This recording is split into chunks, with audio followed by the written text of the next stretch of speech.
Oh, it's a good day. Oh, it's a great day here on the Where Eagles Dare podcast with Lee and Tubby.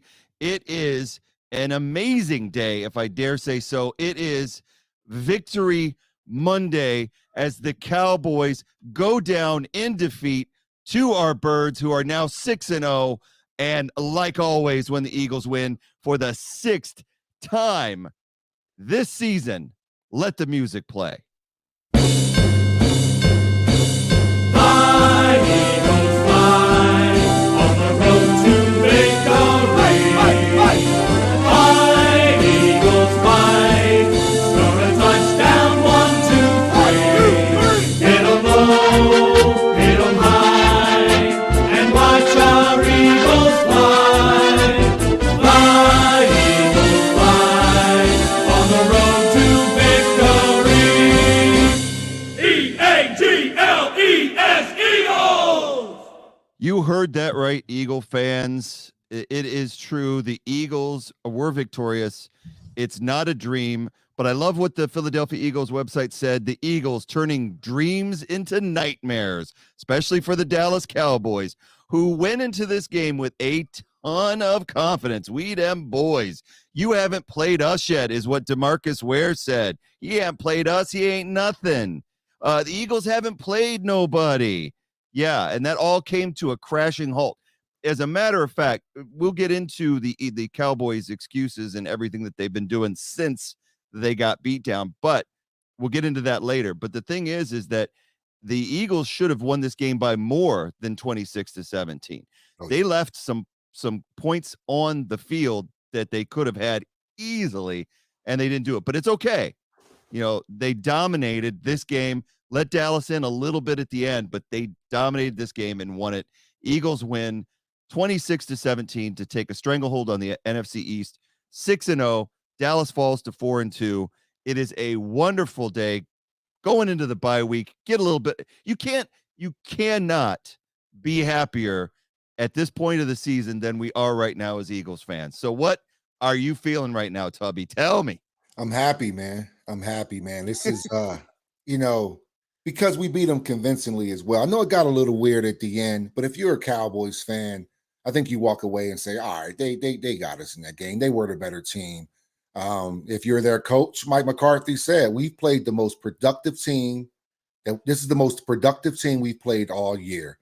And yeah, man. How about them? How about them Eagles? Huh? Oh, yeah. How about them Eagles, man? So, man, I just overjoyed, man. The first half was nice and smooth, got a little rocky at the end, but overall, man, riding high, man, into the bye week. I'm loving it.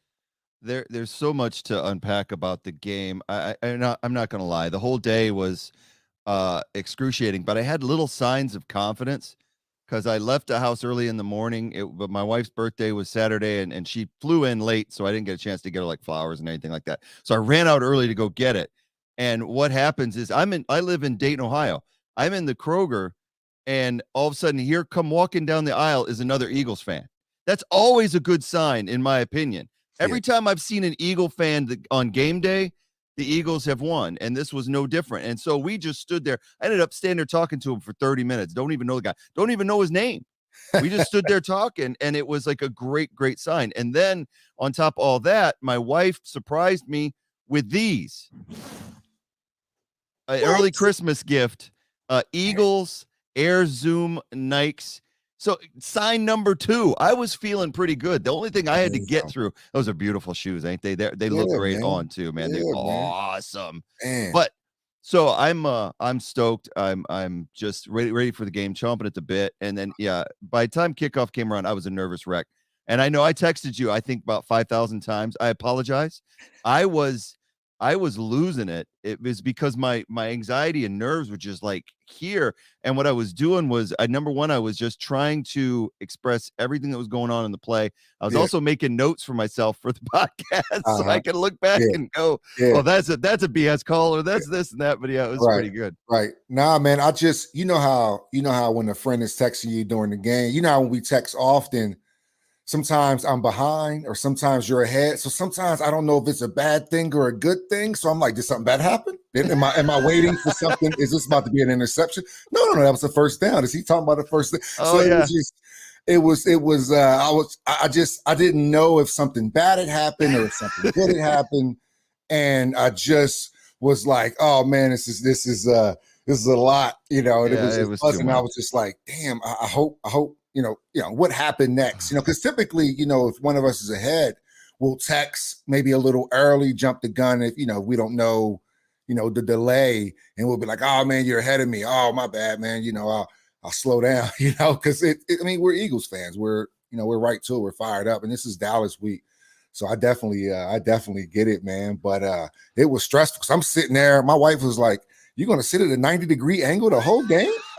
I sat like this, flip out the whole first half. I just almost didn't even move. And then at halftime, at the commercial break, I would lay back a little bit, and then the game come back on, I would pop back up.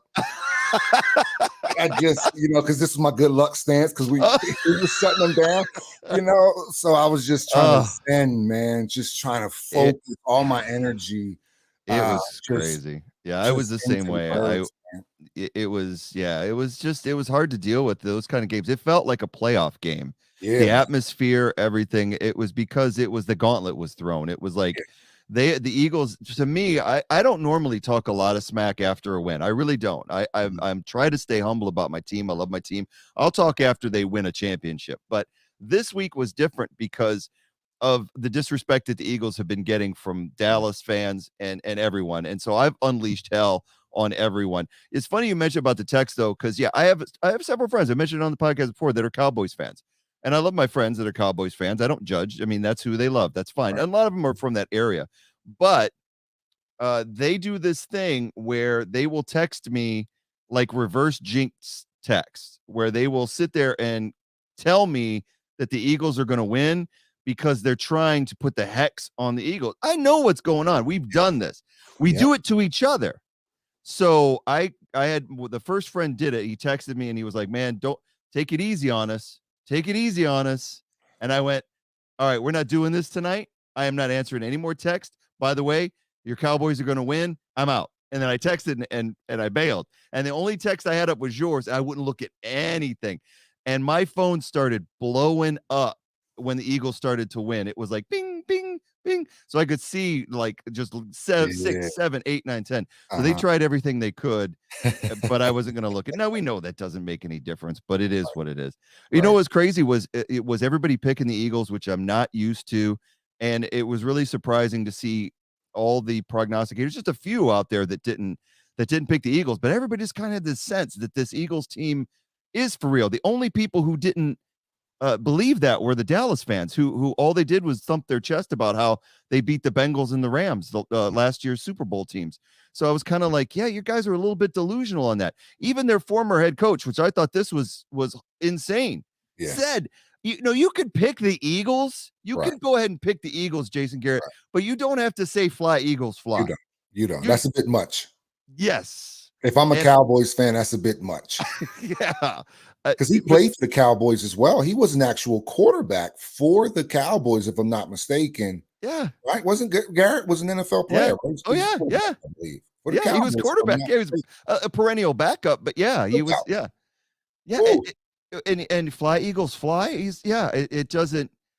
Wow. I was blown away by it. It made me laugh. In fact, my son texted me on that one, was like, do you see that? And I'm like, yeah, I think he's doing it just to get a little bit of attention. Jason Garrett didn't get enough attention as a quarterback and as a coach, so he's trying to get what he can as an announcer. So he made a big splash, but it made me laugh going into the game, kind of lighten things up. The game just was unbelievably intense. But once the Eagles really took control, like they took control after their second series. Their first series, they had a really good drive that ended when Jalen Hurts overthrew A.J. Brown on a floater. That one, I was like, oh my gosh, you can't get that back, dude. It was wide open. Right.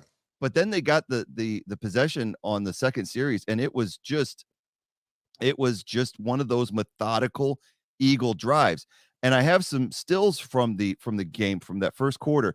If you look at this right here, this was one of the first big plays on a 4th and 3 on the 40-yard line, just inside the 40-yard line. And this is what the Eagles did, going for it on 4th down in kind of that no man's land territory. But you see where Micah Parsons is. He was playing on that edge rusher wide outside and kept trying to come in on Hurts. I absolutely loved how Shane Stitchen played Micah Parsons.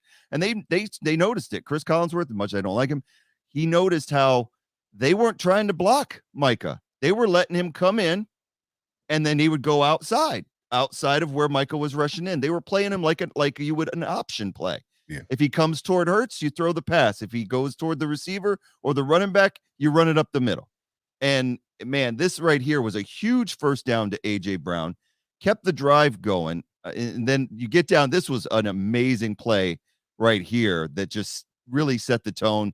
The crowd is loud. It's coming down to the end of the first quarter. By the way, it's a super long drive, took up almost the whole first quarter. And the Eagles get the Cowboys to jump off sides. And that was one of the things. Nick Sirianni runs onto the field, fist pumping because he knew what he was trying to do right before the end of the quarter, just running out there on a 4th down, 4th and 4, and gave the Eagles new life. Goes into the second part of the quarter, and we get Miles Sanders up the middle for the first score of the game. And yeah, you couldn't ask for a better start to it. One of the things that I loved that happened in that first part of the series was we heard a lot of talk. I mean, it wasn't really his fault. The journalist kept pumping DeMarcus Ware for answers and kept asking him about Jalen Hurts, and he got tired of it. But he did run his mouth a little bit about Jalen Hurts. He said, has he played us? All right. Different teams run different schemes. All y'all need to write, he hasn't played the Cowboys yet, so we don't know how good he is. Well, here's DeMarcus Lawrence on his face. I mean, when Jalen juked him out in that series. Belly flopping. Yes. And that's all we saw of DeMarcus Lawrence in that game. Did you see DeMarcus Lawrence anymore in that game? No, I see him talk to Jalen after the game. That's as close as I've seen him.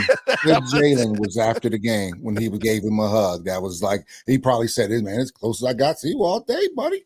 But exactly. And none of the Eagles, what I loved about them going into this game, none of them gave bulletin board material. None of them acted a fool. They've done what they've done all year. They haven't run their mouth. They don't let themselves get baited into things like that, like DeMarcus Lawrence did. Right. You didn't hear a single Eagle, even Miles Sanders, who loves to run his mouth. You haven't heard a single Eagle say anything disparaging about the Cowboys this week, led into this game. They were going to let their performance on the field do their talking. So, an amazing at all for them. And the atmosphere in the stadium was crazy, man. Even from the start, when they brought out Meek Mill, I said, "Are we doing too much?" But I'm like, no, this is Dallas week. At home, this is the only time they're going to come into town all year. It is a big week. It is a big game. You know what? Let's do it. Then they even had the first lady out there. They booed her. I was cracking up. Oh man, I was cracking up, man. First lady out there. You had Meek Mill out there, Joel Embiid, Mike Trout at the game. Yep. Everybody was out there, man. And who did he? Oh, Slay gave the ball to Meek Mill. As well too. He gave one to James Harden. Yeah, and he on Monday Night Football, and he gave one to Meek Mill. So hey, if you're wondering if the Eagles are a primetime team, they beat the Vikings in prime time, and they beat the Cowboys in prime time. Now, this was like you said earlier, man, this was more about with the fans, because everybody who was thinking correctly, who was thinking straight and logically from the spread of the game of being 6.5 points, that's a large spread. I'm sorry. That is not an indication of a close game. Okay. Not against the number one. You are a 6.5 point dog with the number one defense in football. When is that? That shows you that even Vegas wasn't. No, I'm sorry. I'm not going to get fooled into this. Dallas may have a chance. And, going back to our preview, we said, if we just take care of our business, we should be fine. And, we had the first drive, we get the sack. puts you deep, 2nd and 9, and you get it to AJ, and then the next one you float because you went back to back AJ, and just kind of back off your foot, kind of like, just a bad throw, but whatever. First drive of the game, and then we score 4 straight drives after that. You see the Sanders one, but it showed we picked up even right after that drive. We scored 4 straight drives, and the Cowboys just was not ready. They hadn't seen anything like that this year, where a team just kind of had their way with them, and you would see them snatching off their helmets. Think about that. If you snatch off your helmet while you're on the field, that means we are doing something you haven't felt. They are so frustrated that you have to rip your helmet off, because that's how efficient. And when the Eagles got rolling, you hear the commentators, man, Jalen is really in command of this off, because he is. It looks, when we look good, we look really good, man. We look crisp, and then we'll just get a little ahead of ourselves and start mixing in some plays that it doesn't really make sense, man. Just at times, man. But overall, that second drive, 7 minutes and 36 seconds, 80 yards. We're kind of used to that. Obviously, that's not the first time we did that. We did against Detroit. We had a long drive against the Vikings. We had a long drive against Arizona. That's what consistency looks like in a 6-game span. We've shown that we can do this a couple times, man. And I was just really like that second quarter. We're the second quarter Eagles right now, man. Second quarter Birds. Yeah, that's the thing, is that it's been dominant in that second quarter, and this was no different. And the big thing was the turnovers in the second quarter, because they came out, some more images from the game. They came out right off the bat after the touchdown, and you get the tip ball by Bradbury. And by the way, Bradbury, oh my God, what a game. He didn't have a pick, but man, he had 4 huge deflections that we'll show here. But here's CD Deuce, CJ Gardner-Johnson, with the first pick of the game for the Eagles, gives them excellent field position. We talked about it, how the Eagles had to get a score off of this. And then there's that play again. This was what it led to. You've got Micah Parsons on the edge. He comes in on Jalen Hurts. Jalen Hurts, it's A.J. Brown on the outside who takes it in for the touchdown. It's unbelievable. Go back 1 second. You got it. Go for it. You see how, like you said, it's the same play we ran at Parsons earlier. This shows growth, that we saw something earlier. It was a strength. We were able to see it again and execute it for a freaking touchdown on a 3rd and 3. Another crucial. Last time was 4th and 3. This time is 3rd and 3. So they found something in this little play right here. I haven't really seen them run this play that much this year.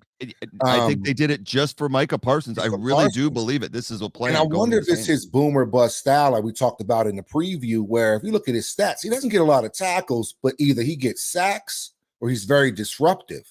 And Lane Johnson quieted down all of that disruptive noise, and we'll get on to that. But really, before Lane went out, you saw 11, but he wasn't being effective. He had 0 pressures when Lane was in. I want to make that very clear. Exactly. And this is no slander against Micah Parsons. He is that guy. He is that guy. He is an incredible athlete, and he is an incredible player, and he's still really young.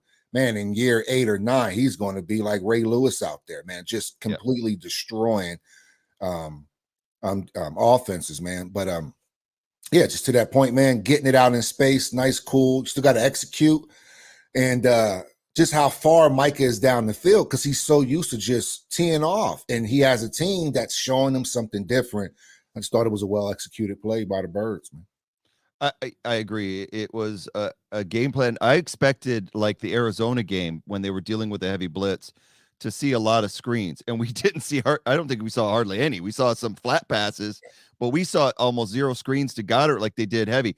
They almost came out and were like, "We're not going to play that game because you saw that last week."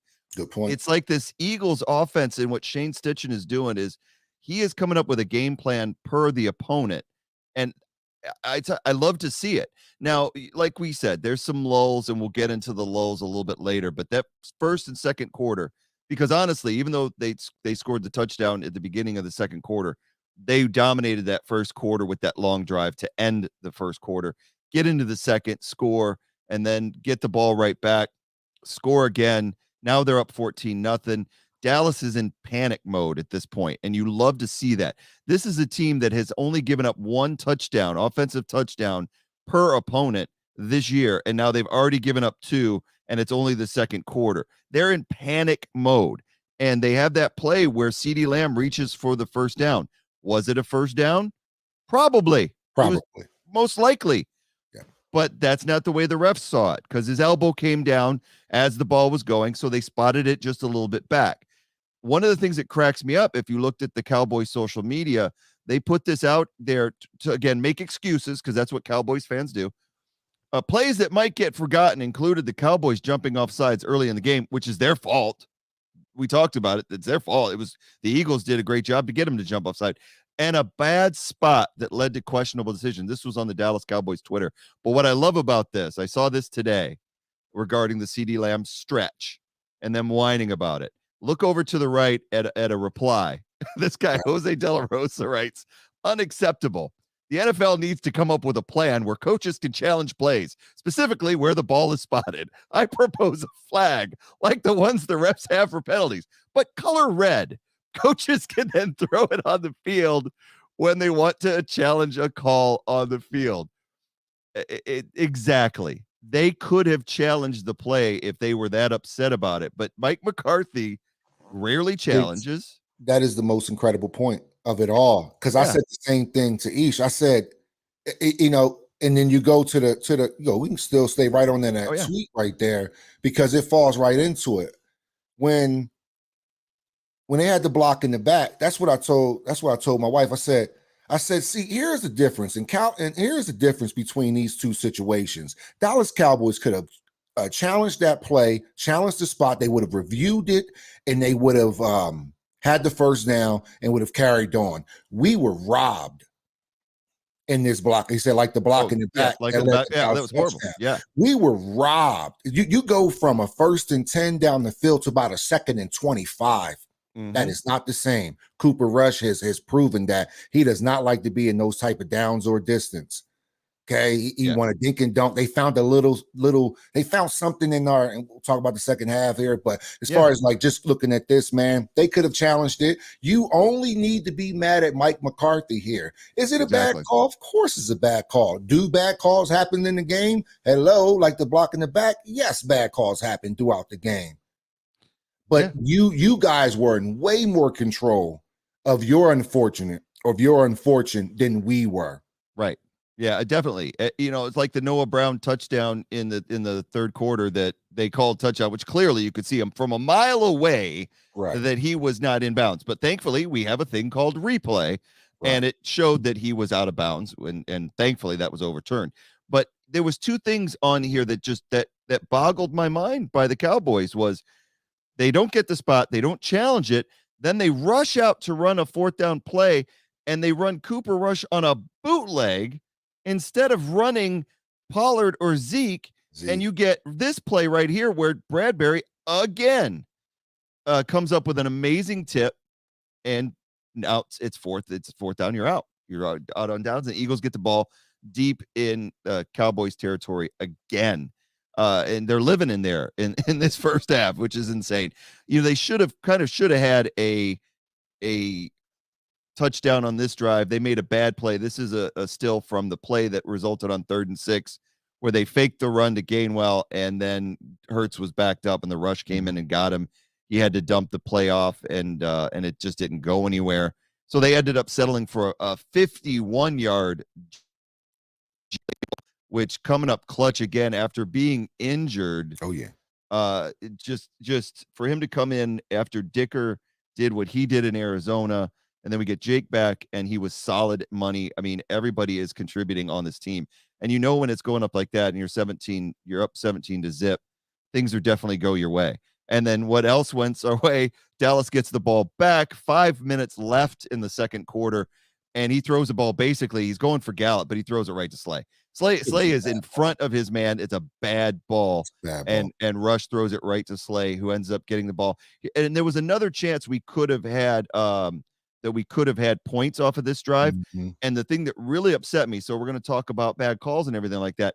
Van Der Esch jumps on Goddard's back about 2 seconds before the ball even gets there on this drive after it, or it could have been another touchdown. Instead, the Eagles have to settle for 3. you know, and you get Collinsworth going, man, these Eagle fans want everything. No, we just want a game called fairly, Right. especially against the Cowboys. And when Van Der Esch jumps on the back of our tight end, 2 seconds before the ball gets there, maybe we get a little feisty. Hey, yeah, man, you talking about Collinsworth, and then you remember the official they brought in, the guy that what's his name? I know, something like that. Yes. Did you see? And you know, later on, I just figured out that was just his personality and his passion. But did you see how upset he seemed that CD Lamb did not get that first down? Even like I said, my wife sitting right next to him, she was like, "Man, even the ref he was like, that should have been a first down. She listened to the spotter on the other." I'm like, buddy, I understand that it was a bad call, but why are you upset? Yeah, well, I will say this though. Tell us what happened. But why I will say upset, this, McCully. Are you a Cowboys fan? Well, but I will say this. It was his passion. Yeah, exactly. Because the block in the back, he was almost exactly as passionate about, because it was a clear block in the back that sprung CD Lamb for 24 yards. Pollard hits Edwards in the back. It should have been. It was called. That's the thing. That how many times have you ever seen an NFL game where a block in the back is called? Yep. And they talk about it and go, after discussion. Right. Really? After how fast? Only with the Cowboys. Did you see how fast the other officials jumped on him? And it was. You see how fast they huddled on. So when they were huddling up, I just know from being just a varsity official, but I know when they huddle, it's always something getting changed, and you just, I go over there, they'll call me, I'm rolling my eyes because this guy has clearly made a call. He was the closest to the play, but yet somebody on the other side of the field is trying to change his mind on this call. And somehow, some way, you'll get a person that was in bad position, couldn't even have seen it, didn't have the best perspective on it, and yet somehow this will get it'll get overturned. The flag was late, but it was right. Exactly. And it was a huge call. It was a huge call in that game because it was a block in the back. Like, that's how he got out there. I mean, it was the most obvious call, man. So, I mean, two hands with force fully extended. He's got his knees bent, shoving him forward. If you look at the tape on Pollard's arm, it is fully extended. You can look at the tape on his arms, the little turf tape that they protect, their elbows with, fully extended. You see CD Lamb in picture benefiting from the block. I mean, and like McCully said, it's no clearer than this. Yeah. And at that point, I really started to worry because I said, "Ooh, is this what we're doing? Is this what we're doing?" Because this was a very obvious call. It probably puts the Cowboys at like 2nd and 25 or something like that. Now you have a 1st and 10 up the field, and then now you just see that momentum start. But even before that, I want to talk about not only things that we have to work on. So even if we look at that that first half. Yeah. And that's the difference between crushing teams and keeping them in it, is at least getting one touchdown in between. I know we're not going to score. It's to score 4 straight touchdowns in a row on this Dallas defense is absurd. A lot. That's a lot. That's a lot. To score 20 straight unanswered is a lot. And when we did that, to score 4 straight drives on them, I bet they didn't think they were going to be in that position. And then I don't want to blame it all on one guy, man, but just sometimes one mistake. And I wish I would have sent you this before so it can look so clear. Number 58 on that kickoff return, right? So we get the ball, right? Boom, nice easy kick. It's about 1:30 left. If Dallas is smart, they're getting whooped. Their head is down. McCarthy is probably like, let me just get these guys in the locker room and regroup because we don't want the Eagles to score any more points this quarter. So if the Eagles don't call a timeout, we're just going to go into the locker room. And then you have just one guy, man, number 58, come on the inside for just a second. You can he has a kind of a oh shit moment, like, oh shit, I can't leave this side open. My job is to run him in the middle of the field to the rest of you see everybody's in their lane. You notice it? And then here's this guy. And Turbin saw it bounced right back up, and it was just it was like Kelsey when he snapped it early. He turned around, oh shit! It was like a shit moment, and you just saw that little crack, and you go, oh man, they're going to go in the locker room with hope. Mm-hmm. We put up more points on them in one half than they've given up in any game all season. Heck yeah. And we decreased that margin right beforehand, man. And then we come out still with that. We got to capitalize on when we get the ball in the second half, man, we got to capitalize on that. Now, granted, we had just scored 4 drives in a row. The law of averages probably kick in there a little bit, just how NFL games just roll out. But at this point, you see what's working, and then you just see us run plays that don't really make any sense. Right. We come out with 2 really crisp passes, boom, boom, to like Devontae, and got it. Got it crossed almost to the 50 again. Yep. And then all of a sudden, this random offense seeps in. Yeah. And you go, what are we doing? So, and Jalen had a really good audible on one of them where you go, oh, this is bad. And he bop, audible, gets the ball to Goddard, really big play. You go, hell yeah. Right. We really love to see that, man. But those are some of the things, man. I think, man, we get a lead, 14 or more. We get weird. Yeah, yeah. We did weird. We've done it all season, and it is a little bit distressing. It did it against Minnesota, but they never got back into the game. Definitely did it against Arizona.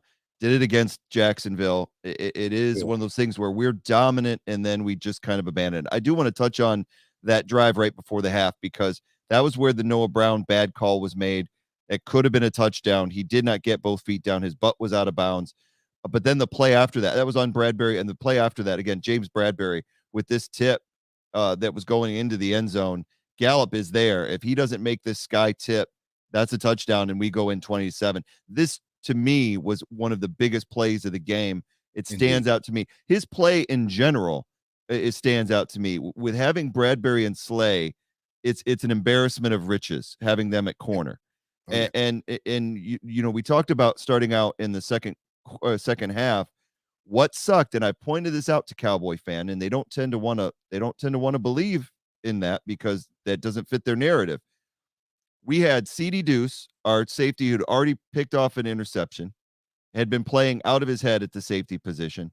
We had him go out with an arm injury in the second half, and then followed by Lane Johnson, who went out in the first half with a concussion, and we had to bring in Jack Driscoll, who plays fine in place of like Jordan Mailata, but they had Driscoll lined up against Micah Parsons.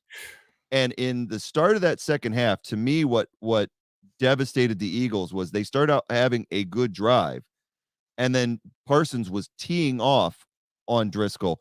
And then the fact that they were bringing heat, not just they were bringing the blitz, clogging up the lanes. So that left Driscoll with no help because they were bringing Goddard over to try to help Driscoll out against Parsons. So it was a totally different animal. Like you said, when Lane Johnson is in there, Parsons is shut down. Nothing that he can't do jack against Lane. And then we hear that, that Lane has a concussion. He's definitely not coming back. I will say this, jumping just a little bit ahead, what the Eagles did in the fourth quarter to put their heads down and get Driscoll the help he needed, be able to adapt the game plan, what Stitchen did after struggling in the third quarter like they did to lead that drive was admirable. But you're right. Cowboys come out in the second half, and after the Eagles have to punt, they sustain a long drive of their own. Now, initially, when I texted you about it, I was blaming Gannon. And you're going to be shocked on this. I don't blame Gannon for those 2 Cowboy touchdowns in the second half. I think that the Cowboys deserve a lot of the credit because of their adjustments. Watching it back today, I saw them realize that the Eagles were for real. And so instead of trying to run a conventional offense and trying to run Zeke and Pollard through the middle, they were double team blocking certain areas and certain players to open up lanes for the running game, which then put the Eagles off balance, and they took advantage of Edwards' cover ability on Ferguson, the tight end. And so you had Cooper Rush doing these bootlegs, So you get the play fake that freezes everybody. Edwards, who has got double duty covering the run, who's now being exposed, and then they're leaking Ferguson out. They just kept leaking him out. And Edwards wasn't in position to make plays. And then combine that with these little flat passes that they're passing to CeeDee Lamb on the sidelines, including the one with the block in the back. It was a really good adjustment for the Cowboys in the third quarter. Yeah. Luckily, and so initially I was like, man, Gannon, here we go again. But he didn't really go into a soft zone. If I have any gripe about Gannon, it's the fact that he didn't rush more than 5 guys. He didn't really blitz. They didn't get any pressure on the quarterback. But I think part of that was Gannon saying, we're not going to let the run beat us. So they filled the gaps, but they didn't necessarily try to put an insane amount of pressure on Cooper Rush. They just counted on him to make mistakes by relying on their coverage and stopping the running lanes. But in the second half, I thought really that's what, to me, that was the biggest culprit for the Dallas Cowboys mini comeback was a good game plan. They definitely found something in those quick passes to the tight ends. They found, because, besides the play where CeeDee Lamb, that play should have been called back. He didn't really have a spectacular game. Gallup was shut out. I mean, Bradbury and Slay. And in the combination of Cooper Rush, because that one he threw to Gallup had no chance. He threw it to Slay. Like, he didn't even throw it to Gallup because Gallup had a step on Slay. So if he puts that out, outstretch, he can, he can grab that. But now I do agree, man. And they found something in those tight ends, and I was like, man. And even when we did cover it right, we did have some poor execution. On the second touchdown, when we put CJ or CeeDee over top of Ferguson, it's like the ball is hiked and he looks at the play action, and then Ferguson's getting out and he's like, oh, should I have Ferguson? Then he gets out there late. Now he's trying to recover. Then he gets the ball and he overruns it because the place just snowballed out of control.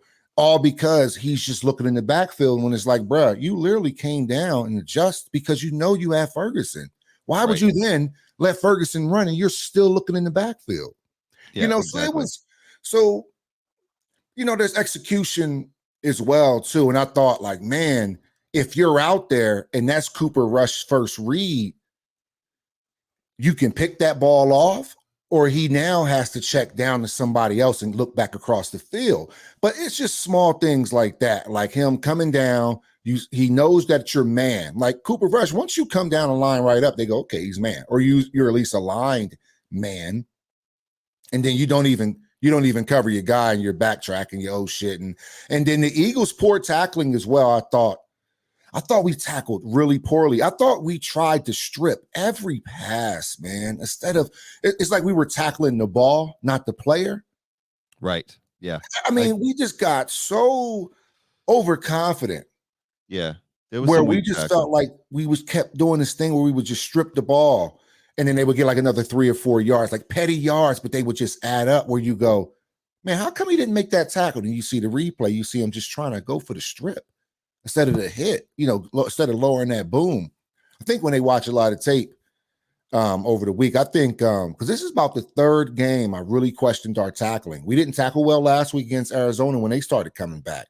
We were doing the same thing, trying to strip the ball away or just not being very conventional. And then you'll see these guys get 2 or 3 more to it where we would have had them on a 2nd and 6. Now they have a 2nd and 3 just because we didn't tackle it. We tried to strip the ball. So, there's always room to grow. There's still a really young team. That's the beauty of the Eagles that, we, like you said, we put in different game plan. Goddard didn't have a big week.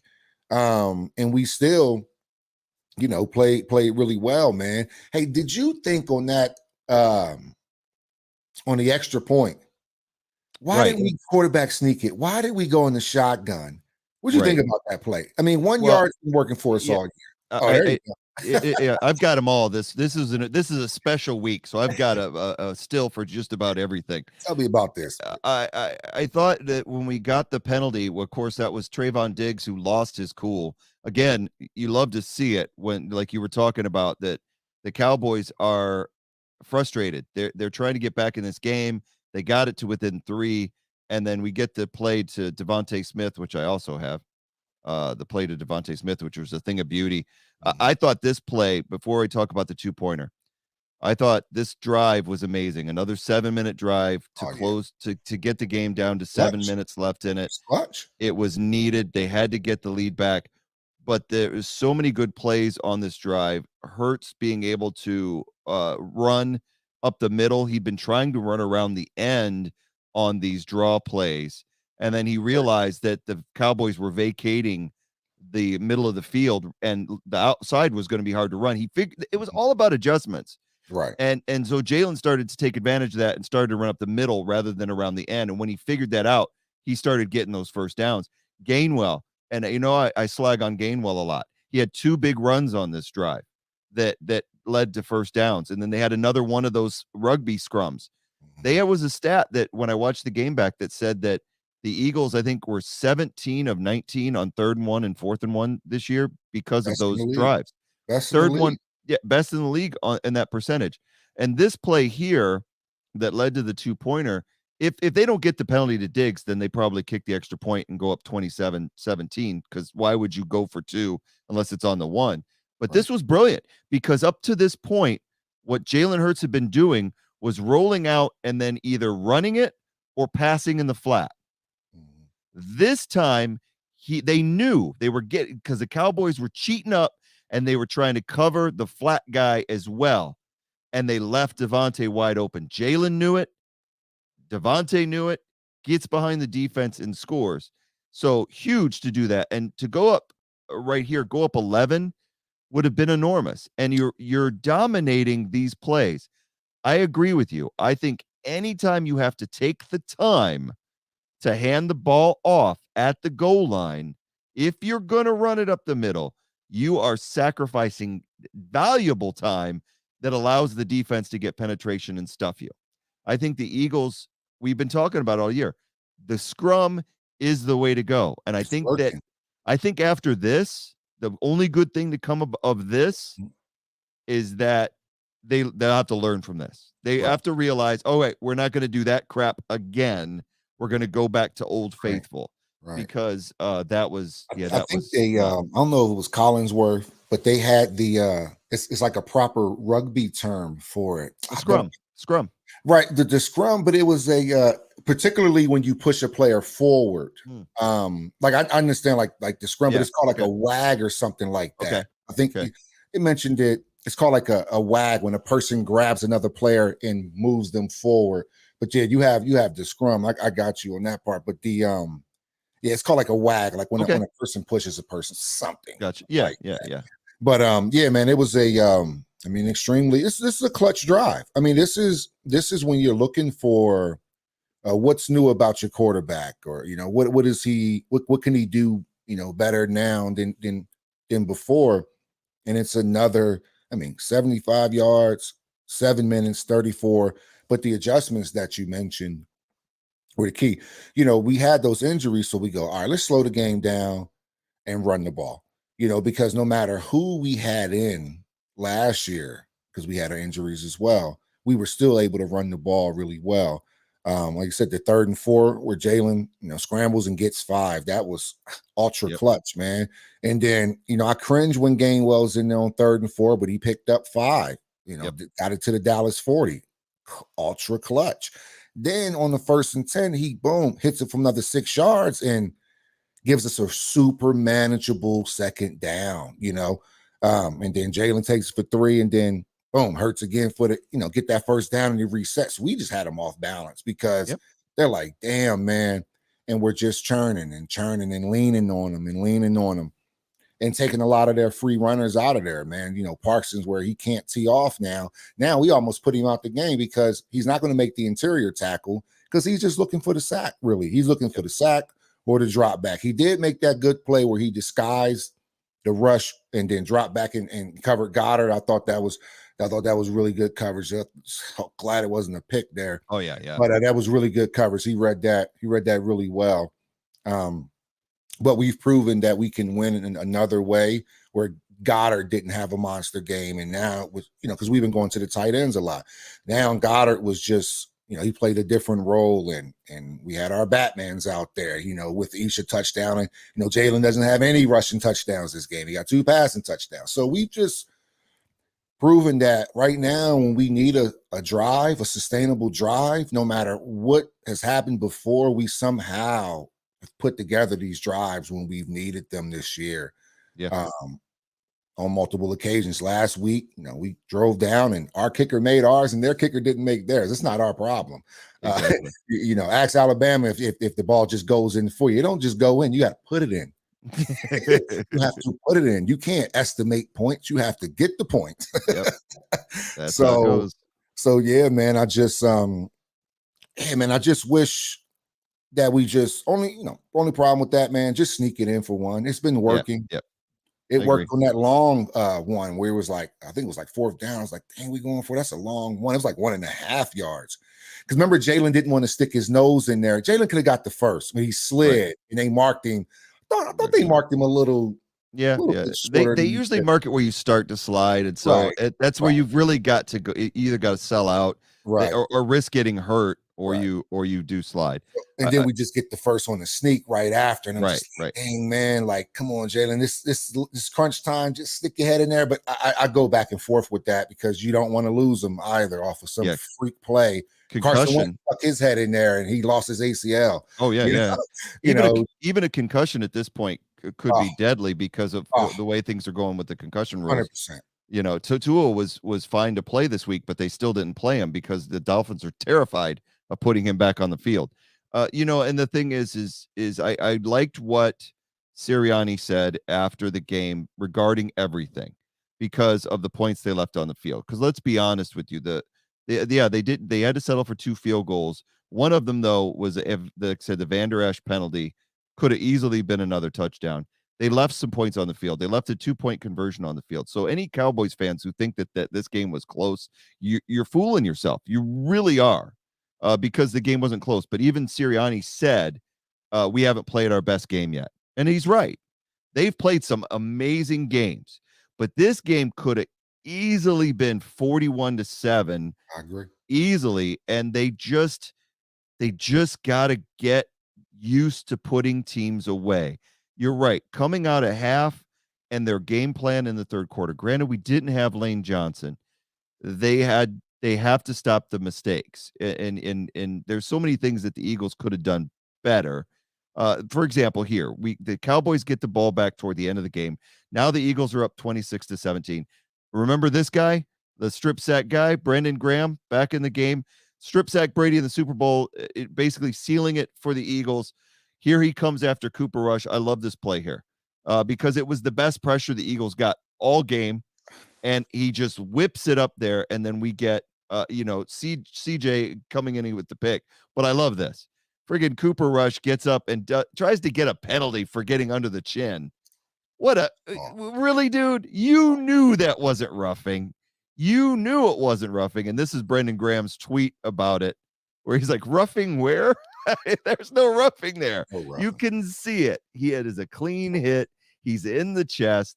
Ball goes up, and then CD Deuce comes down with it with a beautiful diving pick after he hurt his arm in the first half. Comes in because they were trying to take advantage of Kevon Wallace. And when Kevon was in there, the Cowboys were moving the ball.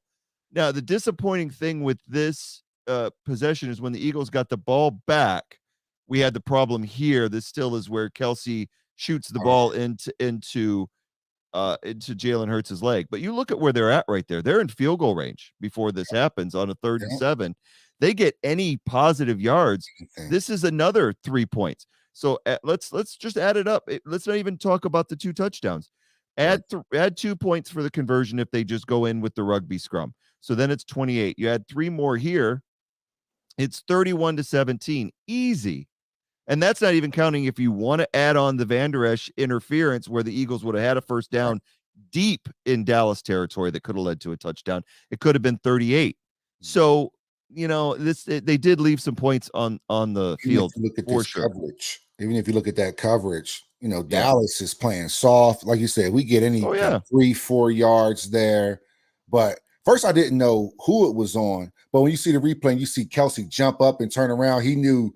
In the line, Kelsey was the only one that moved too. So I think it was like an oh shit moment. Like, wait a minute, I didn't really hear what I thought I. Yeah. And he just kind of turned around. Because what lineman you ever see stands up and turns around during the play? Well, unless you know, he had to dive on and save the ball because Jalen was calling an audible, and he called it out really loud. So Kelsey thought he was calling a snap count, and Kelsey is money. He doesn't make those mistakes often, but thank God he fell on the ball. But again, that could have put the game out of reach completely. Instead, they get the ball back, and then again, another great play on third down where the Eagles just have solid coverage everywhere. There's nowhere for a rush to go. He ends up throwing the ball really right here between three Eagles that it could have got it again, forcing a fourth down.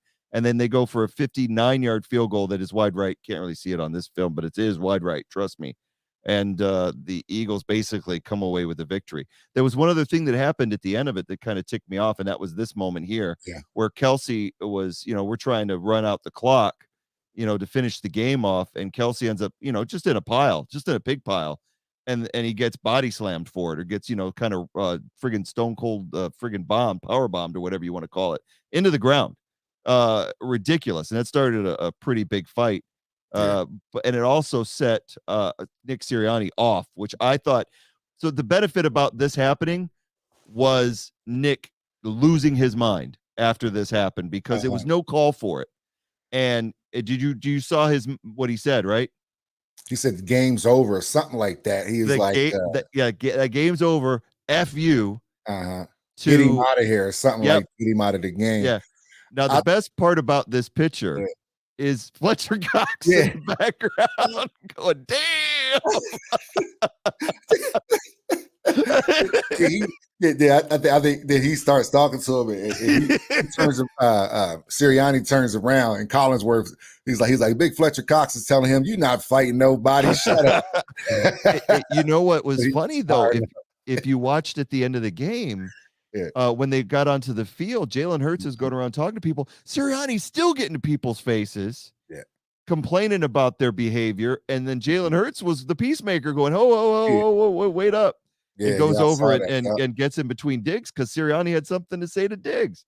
So it was, you got to love it. That's an Eagle coach right there. That face right there is an Eagles coach. And Diggs' ex-teammate. Oklahoma, right? Diggs was at Bama. Diggs was at Bama with him. I'm sorry. Bama with him. So, but Kelsey is not necessarily an angel in that moment. Like, he finishes the play, but he didn't have to finish. Like, the play was kind of over, and Kelsey finished him over the pile. So there's a reaction there. Like, come on, man, you don't have to, because you are just running out the clock. Why are you finishing me like this? So that I think that was a little bit of frustration there, but it is what it is. But it was more of like the second guy got it.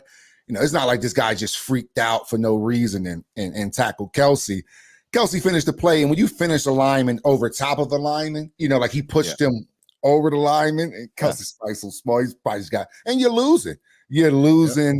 And you decided to tackle someone. Hey, we appreciate it. But then, Sirianni got all fired up, and Fletcher Cox sitting there like, look at you there, little guy.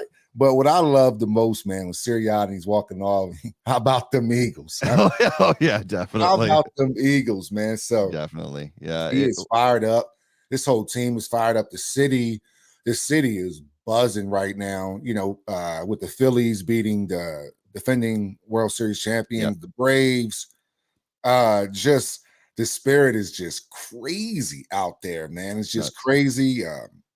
You love to see it. The Philadelphia Union are the number one in the East in soccer. If you watch MLS, it's just Eagles are flying high. They beat the Cowboys. That buys us at least a couple weeks. I mean, we can't come out of the bye week and lose to the Steelers. That would be devastating. So I'm talking about as far as people saying that the Cowboys are. I'm talking about as far as the Cowboys, not even the Eagles. I'm talking about as far as like the Cowboys being this team that Yes. It's just in everybody's mouth. It just, at least it buys us a few weeks of not hearing so much love about the Cowboys, because we kind of shut them up a little bit, because it's like, if you mention the Cowboys, you now have to mention the Eagles. So they probably just rather not mention the Cowboys. That makes sense. No, it definitely makes sense. Buy us some weeks. Yeah, the thing is it just kills me, the lack of respect. There are people that are coming around, but it's just like, you go on the message boards, the delusion that they have. We talked about it a little bit before we went on, is that before this game, and I talked about it in the preview, Cowboy fan beating their chest. Oh, we beat the 2 Super Bowl teams from last year back to back. We beat the Bengals and we beat the Rams. Cooper Rush, undefeated as a starter. He should replace Dak. And then the Eagles beat him. He throws 3 picks. And now it's like, well, you beat the backup. Yeah. You beat the backup. And so this is a meme for all of these guys. I love this. Top 5 answers on the board. Name an excuse the Cowboys fans will use this week, because they're using all of them. Wait till Dak is back. Oh, well, we had that 3rd down where we should have had the 1st down. Oh, it's like, come on, dude. Take the L. They don't take the L. They have to live in their delusional bubble and still believe that their team is better than the Eagles. Otherwise, they can't go on with their lives. Right now, without a shadow of a doubt in my mind, I can sit here unequivocally, because I have scoreboard, that the Eagles are better than the Cowboys. Dak or no Dak.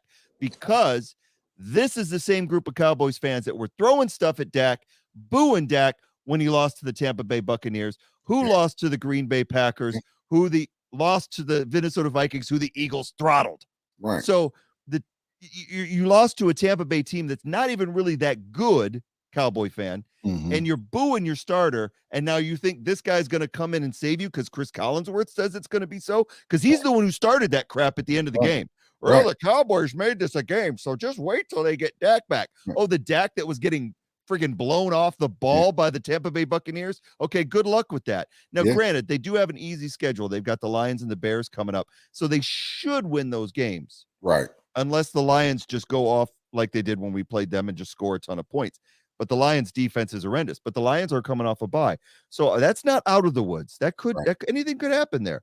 And they go in overconfident. They're an overconfident team. And it's just, it kills me that they can't take an L. They can't sit there and just admit that I've had some Cowboys fans that have messaged me and go, you guys did great. But this is what I get. You guys had a great night, but,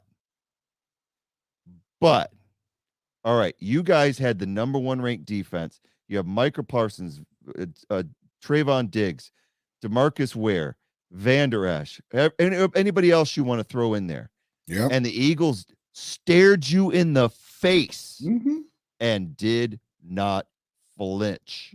They had a whole NASCAR. Oh no, F1. It was a Formula 1 car of Cooper Rush. You see his little Cooper Rush Formula 1 little animation they had. And then the game starts. You notice all they would do was talk about how well the Eagles defense was playing, but you heard little to no critique about what Cooper Rush was doing. Like, what are you doing? You know what? When CeeDee Lamb too, I will say this, man, that the receivers are becoming prima donnas in the league. CeeDee didn't even fight for that ball. No. CeeDee Lamb, he didn't even try to come back on it when he saw it was tipped or he saw it was bad. He made 0 adjustments. It's like he looked at that ball and was like, you underthrew it. Exactly. Not my problem. I would have been a little pissed off, even if I make a bad throw and I get hit like that. If the guy that's guarding you makes a better play on the ball or makes a better hustle play to the ball, you don't even make an attempt. You look at that, CeeDee still just jogging past him.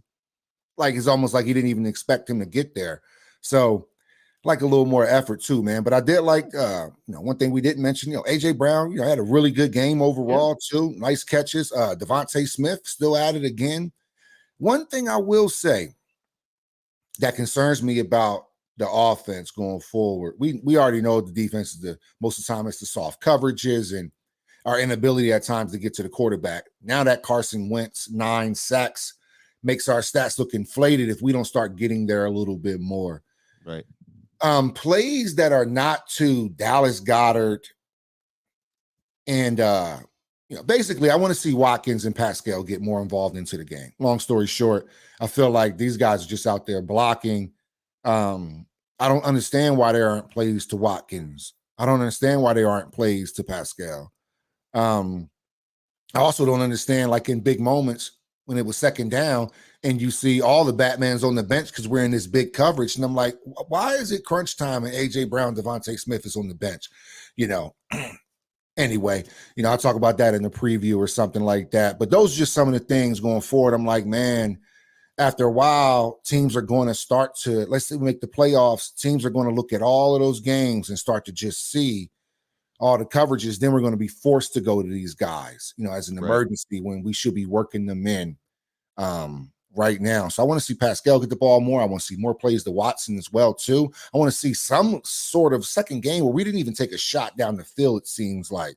Right. So after a while, teams are just going to continue to play us closer and closer and closer. And the box is going to start to get smaller for Jalen. And then I don't want us to then try to throw the ball downfield 10 times a game when we haven't attempted even one in the last two. So those are some of my concerns with just our offense consistency. Sometimes I wanted to just throw the ball deep just to back them up a little bit. You know what I'm saying? Right. You got to throw a shot just to let them know you can do it. Mm-hmm. And I just think right now, man, so those are just, mind you, minor things, man. We're winning right now, so we don't, I don't want to be heavy critique, but it's just some things, man, that are out there. Look, Pascal doesn't even show up. No, not on a catch, here. not even a target. And like I said, Quez, one target. So I don't want teams to start keying in on these three guys, and then we're fumbling because I think we've gotten too comfortable with just going to these guys. Right. We still like Sirianni said, they have yet to play their perfect game, and part of that is pass distribution. Like you said, it wasn't statistically, it wasn't a great night for the Eagles. I mean, Jalen Hurts only threw for 155 yards, but he only threw 25 passes and completed 60% of them for a QBR of 104, which is still pretty good. Sacked 4 times, and those were legit sacks. He was under pressure all game. But like I said, the defense put him in position to score points. They scored points, and then they held the Cowboys off. On the other side, Cooper Rush threw 38 passes and only completed 18 of them for 181 yards, 3 interceptions, a QBR of 37.3. Zeke had a 81-yard rushing, but Sanders had 71 yards rushing. So Zeke had a really good yards per carry average, 6.2. Most of that was in the second half. Pollard got 11 carries for 44 yards. But we had Sanders and Jalen kept 71 and 27 respectively. Gainwell chipped in for 25 for a 5.0 carry average, which is crazy. Scott got a lot of carries, but only 16 yards. He got stuffed a few times. So I worry about our backup running backs. I still think that that's a move that could be made for the Eagles, whether they go out and get a Kareem Hunt or whether they get a Christian McCaffrey or somebody at the trade deadline to help build up this running back core, because that's going to come into play if we just have to rely on Sanders. If we had somebody like McCaffrey out there, man, it would be nutty. And that's a good point, especially while the Eagles have a hot team. Yeah. I'll take Josh Kelly off the Chargers. Yeah. Just somebody that can offset, that we don't need those other 37 guys. Let's just get Sanders and a backup, and run it like that, but the guys we have right now are putting in work. I mean, if we can get a guy like McCaffrey, sure, but if we can also pick up a guy like Kareem Hunt, that'll be an incredible pickup for us. I think so. Anybody that's out there at the deadline, I don't, there's rumors that the Eagles might bring Zach Ertz back. I love Zach Ertz, and it'd give me a chance to wear my Zach Ertz jersey again. Mm-hmm. But I don't see where he fits in this offense. I don't. It's just another tight end. He's not the best blocker in the world. I think we're good with Goddard and Stoll right now. I'd rather just see them go out and get a running back. I think we're good with offensive targets in the passing game. I think we need a blocking running back, like a Kareem Hunt that can come in and get a chip. Same thing with McCaffrey. McCaffrey will sell out for a block. And it wouldn't kill the Eagles, and they would have McCaffrey for 2 years before they had to pay him again. So we'll see. We'll see. Speaking of the Panthers, real quick, did you Yeah. see that potential? What's his name? Like Rush or something like that? What's the Burns? Like they have a stud linebacker. Yeah. Oh, yes. I know what you're talking about. They're talking about him as well.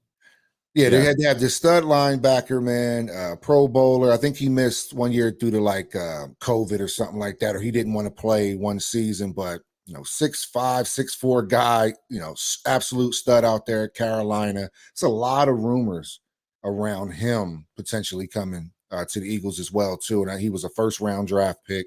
I wish I was more prepared. I wish I had that number, but I saw it. Yeah, I know who you're talking about. I've seen a lot of rumbling on him.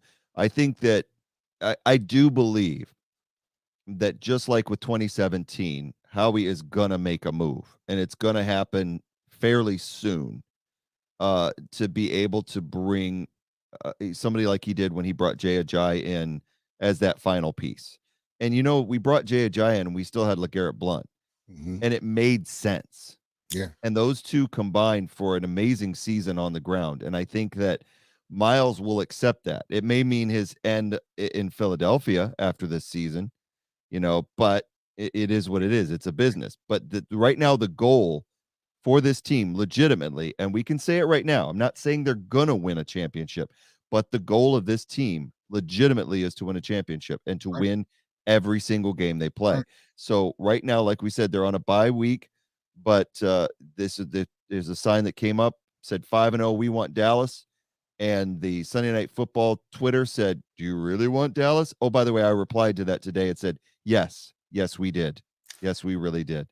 And 6-0, back to Dallas they go. We got Dallas, we beat Dallas, and we move on. And I'm just going to say right off the bat, I've been a little harsh. I had a lot more memes, dude. I had a lot more memes that I could have unleashed. A lot more, but we're running out of time. So I'm going to take it easy on Cowboy fan. I was a little harsh earlier. I have a lot of friends who are Cowboys fans. I hope they don't take this personally. But the thing is that I, as a fan, an Eagle fan, I'm tired of the disrespect. I'm tired of the under evaluating our team and undervaluing our team. I'm tired of people trying to say we haven't played anybody, and then when we go, well, we played the 4-1 or the 5-1 Vikings now. Well, they're not good. They're 5-1. Yep. How are they? How anybody that's 5-1 is not a bad team. Then we beat the Cowboys. Oh, you beat a backup. Shove it up your ass. And I mean that sincerely. Take it, like The Rock would say, twist it up, turn that son bitch sideways, and shove it up your ass. Because it's tiring. Like the NFL schedule is grueling for all 32 teams. We saw this week. We saw the Falcons beat the 49ers. Now, are you going to sit there and tell me the 49ers haven't played nobody and all of a sudden they got exposed? No, the 49ers have beaten the Rams. They've beaten other teams. Yep. And they've got showed up. The Jets beat the Packers this week. So any team that you have to play in the NFL is a potential loss. That's why they say any given Sunday. That's why they say it. And we've seen it week after week. So yes, the Eagles escaped out of Detroit with a week 1 victory. But outside of that, they have controlled every game they have been in, no matter who their opponent is. So after the game was over, Jalen Hurts said, like we talked about, we left a lot of money on the table. It's a climb. And the higher you get in that climb, it gets more treacherous. I feel their energy. I feel their unsatisfaction. I think we have a long way to go as a football team. We stick together. This is Jalen Hurts, 6-0, not satisfied. This is what I've said. I've said it in the preseason when we started talking about this kid. I said a little bit last year, but this year I said before we even got into the season, I'm all in with this guy. I will continue to say it. I would ride or die with this guy. I haven't said that about a lot of Eagle quarterbacks, but this guy says stuff like this every single week. He didn't walk away from a 6-0 victory over the Cowboys feeling overconfident, feeling like they've done anything. He knows they haven't. And he knows that it's just as easily as they've risen to 6-0, you can fall. He's not delusional. This is about knowing where you are as a player. And Jalen, to me, he has those eyes. In the fourth quarter, when he put the team on his back and led that drive down the field to win the game, he showed it. He showed it week after week. And I don't know what else he has to do, Eagle fans, to get your love, because there are still people who doubt him. Now, the list of bandwagon jumpers is growing. I will say that. Oh yeah. But if you're not on the bandwagon right now with Jalen Hurts as an Eagle fan, I feel sorry for you, because you are missing out. Because whether it's racism, whether it is you just are skeptic, or you're just that negative Eagle fan. And I get it. I felt that way about McNabb times. There were times when McNabb played poorly and he would laugh it off, that he would make me angry. And it made me devalue him in my eyes as far as his abilities as a quarterback. I don't feel that way about Hurts. Hurts, if he throws an interception, I guarantee you he's not going to laugh about it. No, not at all. He sits on that bench and he stews until he can get back in there and make it right. Yeah. That's a big difference for me. And that's why I love this kid. And that's why he is my quarterback. And that's why I wear the jersey every week. And that's why I'm ready to go. So it is what it is. I do have one thing that I'm going to do before we part. And it's something that is not Eagles related, but it kind of is. And it's our to the no, no, no, hell, no, no, to the no, no, hell, to the no, no. It's our hell to the no for this week. It has to do with Carson Wentz. I had to put this in there. Carson, by the way, broke his finger during the Thursday night game that they barely won 12-9, but he did come away with a victory. And this is at the press conference, wearing a camouflage suit and a fedora, and the caption on the meme on the belt of the nose says, Carson Wentz looks like if Prince Harry owned a Bass Pro Shop. Oh man. And it's true. It's exactly what it looks like. And yeah, I feel for Carson, but let's be honest. We talked a lot about the Eagles and Cowboys, and he's our former quarterback. He's headed for the career backup at this point. I think that Heineke's going to come in. You will not see Carson Wentz start a game for the Commanders again this year, unless Heineke gets hurt. And then I think that he'll either be a backup for Washington, or he'll end up somewhere else as a backup until he walks away from the sport. Carson, unfortunately, when you watch him play, it's not that he's a horrible, horrible, horrible quarterback, but he doesn't have the abilities that Jalen Hurts does right now. And it's clear when you see the two of them, there's no comparison. No comparison. I mean, Carson Wentz was benched by a former NFL quarterback himself. Doug Peterson benched Wentz. It's not like just some Joe Blow that doesn't know about football. Peterson saw something in him they drafted him, first of all. I don't know if Peterson was part of that to draft him, or it was just about Howie. But however it go, he Wentz, I think what falls bad on Wentz is that you have 2 back-to-back seasons in which you've lost your starting job. So it's going to be a little tough for you to convince an organization to pay you starting quarterback money. I'm sure he can creep in somewhere. I'm just trying to think. There's still a lot of teams, man, that, if you're not in, Philadelphia is a big fan base, right? So we're going to get some attention. Cowboys, a lot of those big fan bases will, but there are so many little small teams, man, that wouldn't mind having them. But I don't know, but he has played himself out of at least a starting role right now. I do agree, because man, you can't keep going on. They just don't look good. They just don't look good, and they do have good receivers, I believe. Samuels, Dotson, and McLaurin. These are again with Heineke. They looked way better with Heineke. How about that? Exactly. They look better with Heineke than they do with Wentz, and that's really, I understand why they took a flyer on Wentz and picked him up, but maybe the writing was on the wall when your previous coach, offensive coordinator, and Frank Wright was like, okay, yeah, we'll move on from you. Somebody that even knew you couldn't get you started when you had the best running back in the NFL as well, too. And a Michael Pittman that can play. Michael Pittman had a crazy week last week, man. Yep. But yeah, man. So, hey, still rooting for Wentz, because he was still an Eagle. He's still Super Bowl champion with us. Yeah. I'm sure he'll be at all the parades and everything else, all the buffets and banquets that we have in the years to come from that 2017-18 season.